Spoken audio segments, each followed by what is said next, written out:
जर शाप दिला तर त्याचं वाटोळं झाल्याशिवाय राहत नव्हतं. भगवान बाबांनी एखाद्याला आशीर्वाद दिला तर त्याचं कल्याणच होत होतं. पण भाऊने नेहमी शाप दिला ते सांगत जाऊ नये आमच्या महाराज लोकांनी. त्यांनी आशीर्वादही खूप लोकांना दिला बरं का, असं नाही. आता काही काही लोकांच्या डोक्यात असे मीठ मिरच्या भरलेल्या असतात. काही नाही काय म्हणून वामन भाऊला महिला जमत नव्हत्या, लांबून दर्शनला. चुकीचा गैरसमज आहे. त्या काळात अडाणी लोक होते आणि महिला कीर्तन आले की लेकरं बाळ रडायचे आणि त्यावेळी जुन्या बायकांना हे कळत नसायचं. म्हणून सहज वामन भाऊ म्हणायचे, उचल बाई तुझं लेकरून तिकडं नेऊन पूर, किंवा उचल त्याला. म्हणजे काय सगळेच लेकरं मरत होते का? अहो, वामन भाऊला ज्यांनी जीव घातले त्या महिलाला आम्ही पाहिलंय. असं थोडंच आहे. अहो, भाऊने उलट एका आईच्या पोटी जन्म घेतलेला आहे ना, असं कसं आहे? मग भाऊने आशीर्वादही दिला, अनेक लोकांचं कल्याण केलं. पण वामन भाऊकडं एक होतं, भगवान बाबाकडं सहन करण्याची ताकद होती. आणि भाऊकडं कसं होतं, जसं राम मर्यादा पुरुषोत्तम होता आणि कृष्ण कसा होता, साम दाम दंड. आणि तसलं पाहिजे पण बरं का. फारच सरळ वागलात ना तर लोक तुम्हाला नीट केल्याशिवाय राहत नाहीत. वाकडं बोट केल्याशिवाय लोणी निघत नाही ना कधी कधी. तसं वामन भाऊचं असायचं. जरा थोडंसं कधी कधी असं बी करावं लागायचं त्यांना, हुक लावावं लागतं, हुक. बरोबर आहे का? कार्यकर्ते कधी कधी हुक लावावं लागतं. तसं वामन भाऊचं काम होतं, बाकी काय. आता भगवान बाबा, अहो बाबाबद्दल तो बोलूच काय बोलावं. आपल्याला सांगून जाईल या भारत देशाची घटना महामानव डॉक्टर बाबासाहेब आंबेडकरांनी लिहिली. पण 18 पगड जाती जमातीच्या ऊसतोड कामगाराची घटना लिहिणारे खरे शिल्पकार म्हणजे राष्ट्रसंत भगवान बाबा आहेत. वाडी वस्ती तांड्यावर बाबा गेले. ज्या मराठवाड्यामध्ये शिक्षण माहीत नव्हतं हो या ऊसतोड कामगाराला खेड्यापाड्यात, बाबा तिथं गेले आणि बाबाने एकच मंत्र दिला, एकर विका पण मुलं शिकवा. आणि ज्यांच्या हातामध्ये ऊस तोडायचा कोयता होता, भगवान बाबाने त्यांच्या हातामध्ये लेखणी दिली आणि बाबाने एकच सांगितलं, पुस्तक वाचा. पुस्तक वाचलं तर मस्तक सुधरेल आणि सुधरलेलं मस्तक कुठेही नतमस्तक होणार नाही आणि कोणाचंही हस्तक होणार नाही. ती भगवान बाबा. म्हणून जावाई, साधी साधी शिकलेली माणसं ऊसतोड कामगाराची SP कलेक्टर झालीत. हे बाबाची पुण्याई आहे. भगवान बाबाच्या सावरगावला आमचं कीर्तन होतं. ऊसतोड कामगार आहेत आई वडील, पण संतोष खाडे नावाचा मुलगा DYSP झाला. मी त्याच्या गावात त्या दिवशी कीर्तनाला गेले तेव्हा त्यांनी गाडी घेतली, आमच्या हाताने पूजा केली आणि आमच्या आईसाहेब संस्थानला देणगी दिली. मला म्हणलं, आईसाहेब कल्याण झालं. हे असतं हो कुठंतरी जीवनामध्ये. हे वडझरीचे कृष्णा सानबी मंडळ सगळी. त्या दिवशी आमची ही आईसाहेब वारकरी शिक्षण संस्था आहे, तिथं गेलो होतो. त्यांनी सुद्धा संस्थानला आता घरी जेवायला गेल्यावर देणगी दिली. म्हणलं अहो कशाला नाही द्यायचं आईसाहेब. हे फक्त कुठं घडतं, बाबा भाऊनी प्रथा पाडलं. देण्याची भावना आहे, कुठेतरी देण्याची भावना आहे. म्हणून भगवान बाबा फार मोठे संत झाले. आज आम्ही महाराष्ट्र, आंध्रा, तेलंगणा, मध्य प्रदेश गेली 30 वर्ष झालं रोज हेच काम चालू आहे बरं का. किती? 30 वर्ष झालं. गुरुवारे भीमसिंह महाराजांनी आईसाहेब संस्थानला आम्हाला बसवलं. गायक मंडळी आम्ही 8 ते 9 रुपये लिटर डिझेल होतं तेव्हापासून कीर्तन करतोय. संप्रदायाचे तुमचे दिवस फार चांगलेत. आम्ही 100 रुपयावर कीर्तनं केलीत बरं का.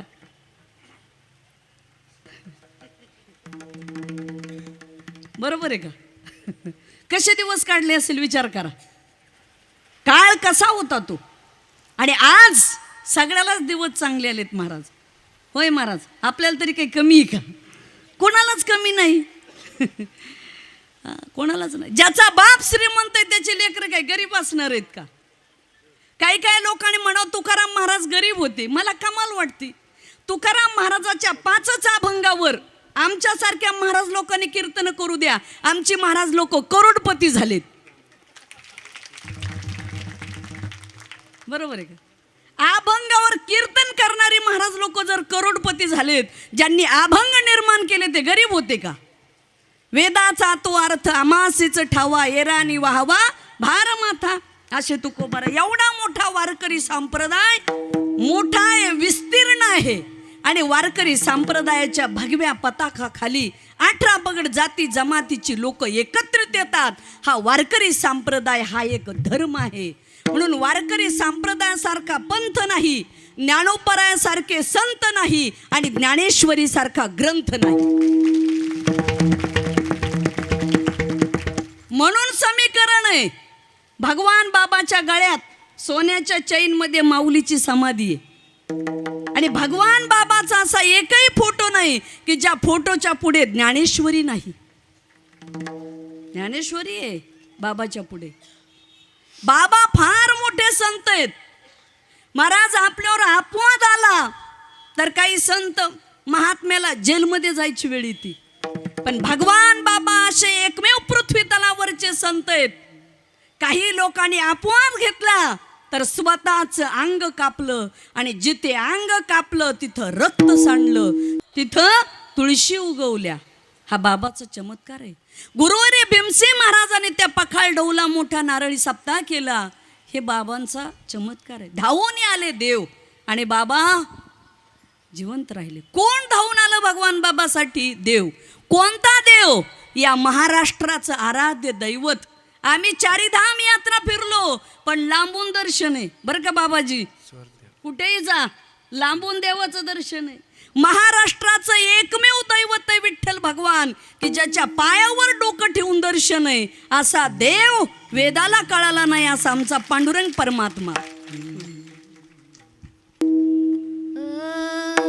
वेदा नाही नाही कळला, वेदा नाही नाही कळला, अंत पार याचा कानडा, राजा पंढरीचा कानडा, राजा पंढरीचा कानडा, राजा पंढरीचा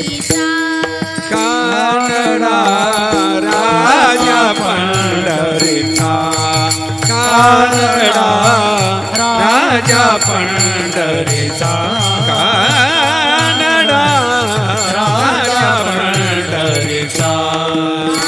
निराकार तो निर्गुण ईश्वर, असा प्रगटला असा विटेवर. निराकार तो निर्गुण ईश्वर, असा प्रगटला असा विटेवर.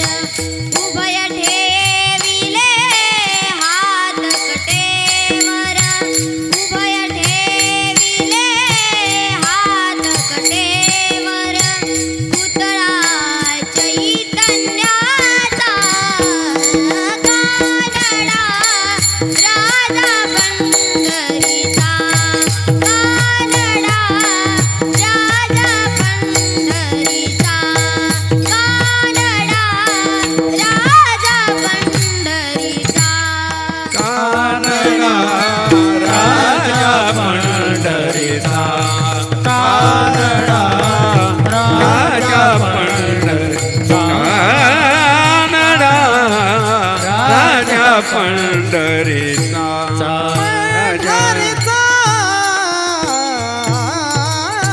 जोरात टाळ्या द्या एकदा. ह्या आरतीताई एवढी छोटीशी मुलगी, अशा आमच्याकडं 55 मुली शिकत आहेत बरं का. खऱ्या सावित्रीच्या लेकी, जिजाऊच्या लेकी आहेत ह्या. आणि त्याच्यातल्या आमच्या 2च आणल्या, ज्ञानेश्वरीताई ना आरतीताई. आता लांबून यायचंय. हे असे लेकरं का? ह्या डॉक्टर, वकील, इंजिनियर महाराज होतील यात नवल नाही, पण आम्ही याच्यासाठी ही रिस्क घेतली का? तर हिंदू धर्माचा प्रचार नक्की केल्याशिवाय राहणार नाही. आणि आम्हाला आमचा धर्म टिकवायचा हे सर्वात मोठं आहे. धर्म टिकला तर तुम्ही आम्ही टिकणार आहेत. म्हणून स्वतः देवाने भगवान बाबाचं रक्षण केलं. हे केलं म्हणण्यापेक्षा भगवान बाबाच देव होते. ऐका यशश्री औदार्य ज्ञान वैराग्य ऐश्वर्य हे सहाही गुण वैरे वसती जेथ म्हणून तो भगवंतू असे भगवान बाबा. देवते संत निमित्त त्या प्रतिमा निमित्त त्या प्रतिमा निमित्त त्या प्रतिमा देवते संत निमित्त त्या प्रतिमा निमित्त त्या प्रतिमा निमित्त त्या प्रतिमा निमित्त त्या प्रतिमा देवते संत निमित्त त्या प्रतिमा. देव म्हणजे संत, संत म्हणजे देव, वेगळं काही नाहीच. म्हणून असे भगवान बाबा 40 वर्ष नारायणगड सांभाळला, 13 वर्षात भगवानगड निर्माण केला. असे भगवान बाबा. आणि या भगवान गडावर या बाबांचे भक्त म्हणून मुंडे साहेब सुद्धा कायम भगवान गडावर येत राहिले. असे भगवान बाबा. भगवान बाबाचं चरित्र तुम्ही जर मला म्हणलात ताई 8 दिवस सांगा तरी सांगू. आमच्या यूट्यूबला आहेत बरं का ते भगवान बाबाचं चरित्र, आम्ही पूर्ण सांगितलेलं. इथं आता कमी वेळेत आपल्याला सर्व मांडायचं आहे का नाही. बॉलिंगमध्ये 6 रन काढायचेत, वेळेच्या पुढं जाऊन जमत नाही. पण तसं काही नाही, वेळेच्या पुढं गेलं तरी सरकार आपलंच आहे, उगी काळजी करू नका बरं. होय बाबाजी, सरकारच धर्माचं आहे, त्याच्यामुळं काय भीती आहे का काय आहे माणसाला. हां कुठं काय आपण काय करायला काही काळजी नाही. देवा भाऊचं सरकार आहे महाराज, काय अडचण नाही, काळजी करू जाऊ नका, उगी घड्याळ बघत जाऊ नका. कळालं का नाही. विठ्ठल विठ्ठल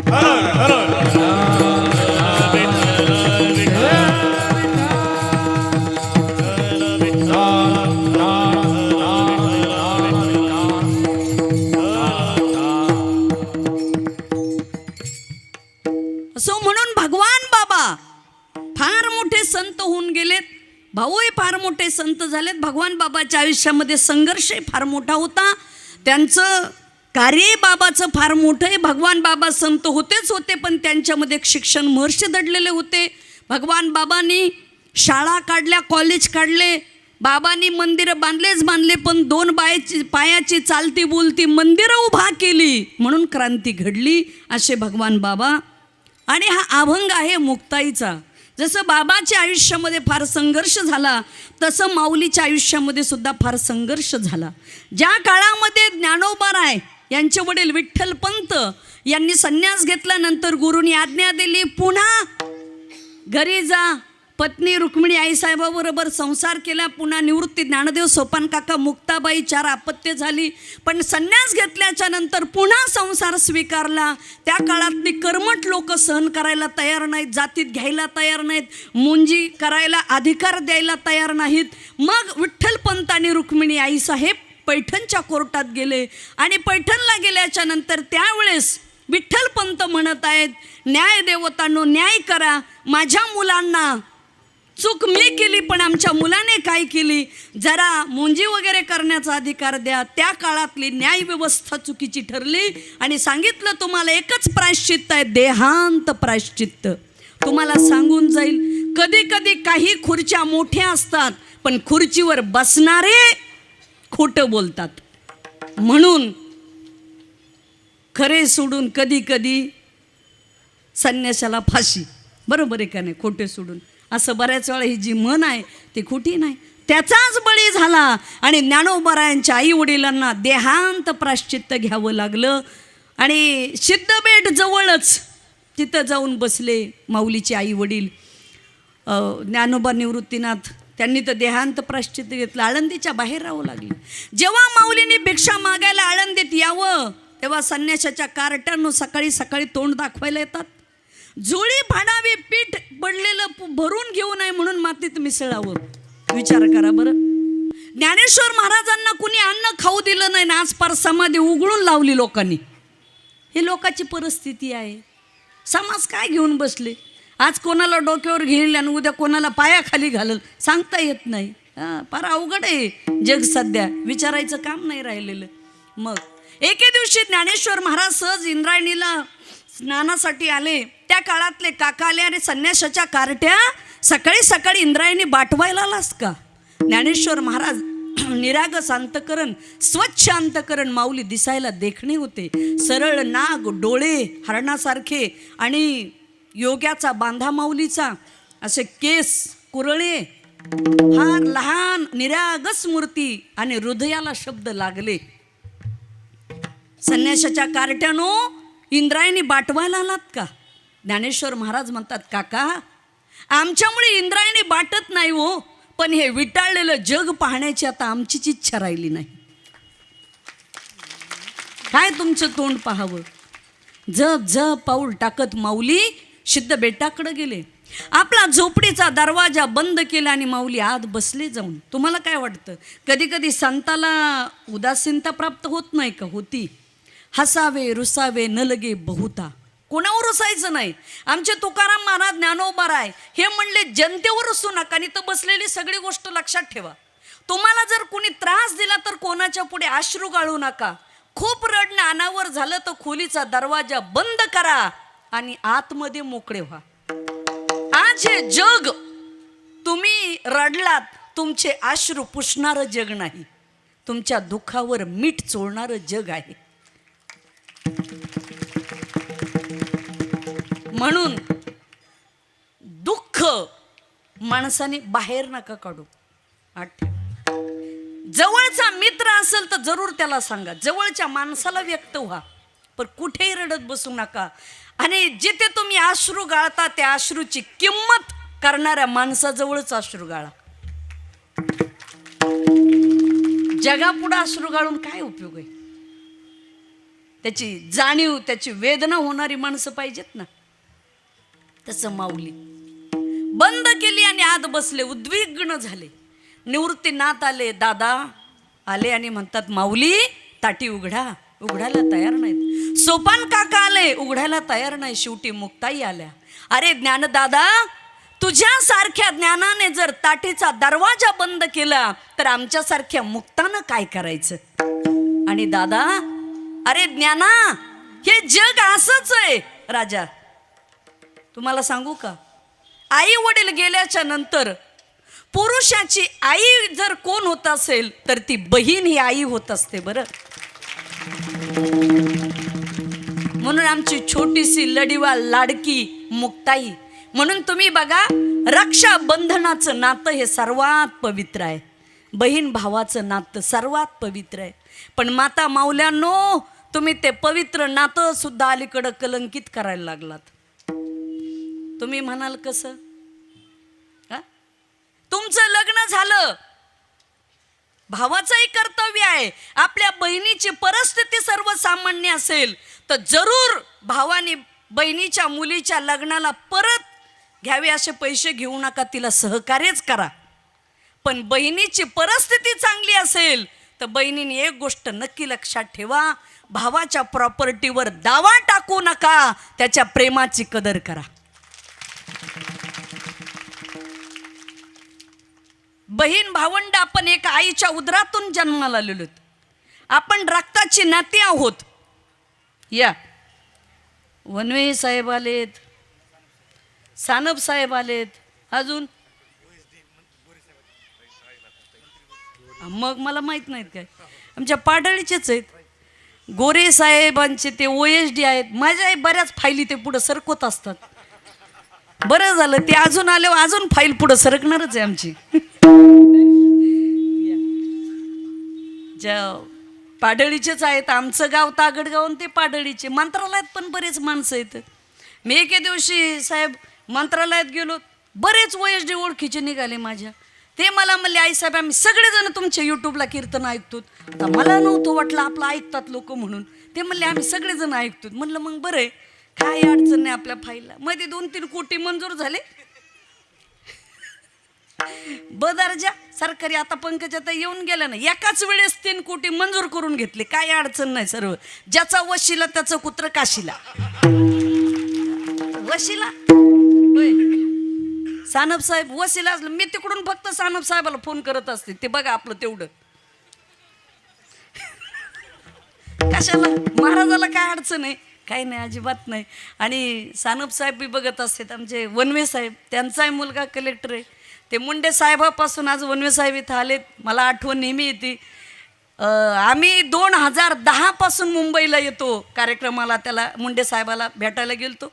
तेव्हापासून वनवे साहेबाची ड्युटी असो काय असो, म्हणलं का साहेब मुंडे साहेबाकडे जायचे, मंत्रालयात जायचे, ते कायम सहकार्य करतात बरं का. त्याच्याचमुळं त्यांचा मुलगा सुद्धा चांगला कलेक्टर झालाय. काय नाही,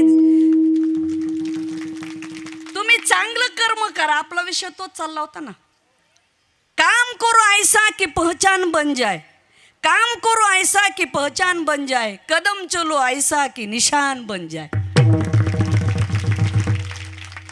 कोणी असा, आणि तुम्ही इथं बसलेले सर्व मंडळी, अनेक जणांचं आपल्या संस्थांना योगदान आहे. सगळ्याला मनापासून धन्यवाद.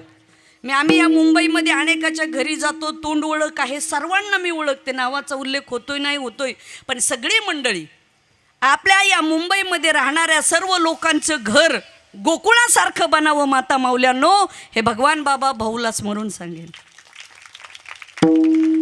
म्हणून आपला विषय चालला होता माऊलीचा. मग मुक्ताईने सांगितलं, माऊली ताटी उघडा, या जगाचं काम आहे हो त्रास देणं, पण आपलं काम आहे सहन करणं. आणि जेव्हा मुक्ताईनं ज्ञानदादाला उपदेश केला तेव्हा मग काय म्हणतात, अरे ज्ञानदादा संत त्याला म्हणायचं की ज्याच्या अंगामध्ये दया आहे, क्षमा आहे, त्यांना संत म्हणायचं. जसं भगवान बाबा वामन भाऊ महाराज यांनी भिल्ल, टकारी, चोर, भामटे सर्वांना माळकरी केलं आणि त्यांच्यावर दया दाखवली, तसे संत हे जनतेला आशीर्वाद देण्याचंच काम करतात. होय खेडकर साहेब, त्याचं काय, हा मुंडे आणि ते खेडकर, मुंडे, खेडकर, वनवे साहेब, हे सगळे बिचारे त्यांच्या पायाला नख नसतंय, सारखी धावपळ. आता काही कार्यकर्ते म्हणतील आता काय आहे, क्रिकेटची सगळी टीम आहे का नाही, पण आता सचिन तेंडुलकर आहे का नाही, बरेच तसे बॅटिंग करणारे, काही बॉलिंग करणारे, हे सगळ्याच टीमचं मी मनापासून कौतुक करील. पण काही पुढं होऊन पळतात, करतात, आणतात, चांगलं आहे, सगळ्याचं योगदान तेवढंच आहे. नव्हे एकट्याचा खेळ म्हणून मेळ जमविला, एकट्याचा खेळ नाही हा. माणूस म्हणतो ना, गाव करील ते राव करत नाही. आता आम्ही कीर्तन करतोय, आम्ही फार भूषण करायचं नाही, आम्ही कीर्तन करतो तुम्ही बसलात, पण तुम्हाला सांगू का, तुम्ही येत म्हणून आम्हाला शोभा आहे. श्रोते जर ऐकायला नसेल तर काय शोभा आहे आम्हाला तरी. वक्ता तो वक्ताची नव्हे श्रोते नवीन. तसं खांदा कॉलनीमध्ये श्रोत्याला कमीच नाही, लोक असे फ्रेश असतात आणि सगळे आमच्या माता माऊल्याच आहेत. म्हणून मी आज मुद्दाम अभंग मुक्ताबाईचा घेतलाय. तुम्ही का साधे आहेत का, गल्लीपासून दिल्लीपर्यंत तुमचंच आहे. किती मोठा पुरुष साहेब असू द्या, बायकोने ऑर्डर सोडल्याशिवाय मजल नाही गड्याची. बरोबर आहे का महिला मंडळ, खरं आहे ना. मग महिला मंडळ का साधे आहेत का काय. काही साहेबाला म्हणलं का वर्गणी द्या, थांबा घरून येतो याचा अर्थ कशामुळं, विचारून येतो. असं आहे इथं, अजिबात तसे विचार नाही, तुम्ही अजिबात आडवत नाहीत आहे का नाही. बरोबर सगळ्याजणी वर्गणी देऊ लागतात, हे करतात, फार चांगले. माता माऊल्यांनो एकच करा, झाशीची राणी लक्ष्मीबाई, पुण्यश्लोक अहिल्याबाई होळकर, येसुबाई महाराणी, जिजाऊ मासाहेब, जनाबाई, मुक्ताबाई, मीराबाई, बहिणाबाई, सोयराबाई, निर्मळा, गार्गी, मैत्रीय, अशा अनेक स्त्रिया होऊन गेल्यात. इकडं देशाचं रक्षण, धर्माचं, देशाचं, देवाचं सर्व रक्षण स्त्रियांनी शूरवीरांना. कसा पाटलीनबाई आल्या का, या पाटलीनबाईची ओढातान भरपूर, टाळ घेण्यापासून ते पाळण्यापर्यंत आहे का नाही. छान आहे ताई, चांगले, काळजी करू नका. आणि ह्या सप्त्यात आल्यामुळं तुमचं कल्याण झालंय ताई, तुमचा आयता प्रचार आहे. काही करायची गरज आहे का वेगळा. इथं आलं थोडं हे केलं की लोक रडतो, नाही इथं सेवा चालू आहे, ताईची ताईकडे बघावं लागेल. म्हणजे इतकं आहे बघा, या धर्म मंडपात तुम्ही आलात ना, आणि आम्ही नेहमी सांगत असतो हा जो धर्म मंडप आहे आपण चप्पल काढतो पायातून, जिथे चप्पल काढली तिथं गट तट पक्ष वैयक्तिक सर्व भावना बाजूला ठेवून या धर्म मंडपात एकत्रित येणं जीवनाचं कल्याण झाल्याशिवाय राहत नाही.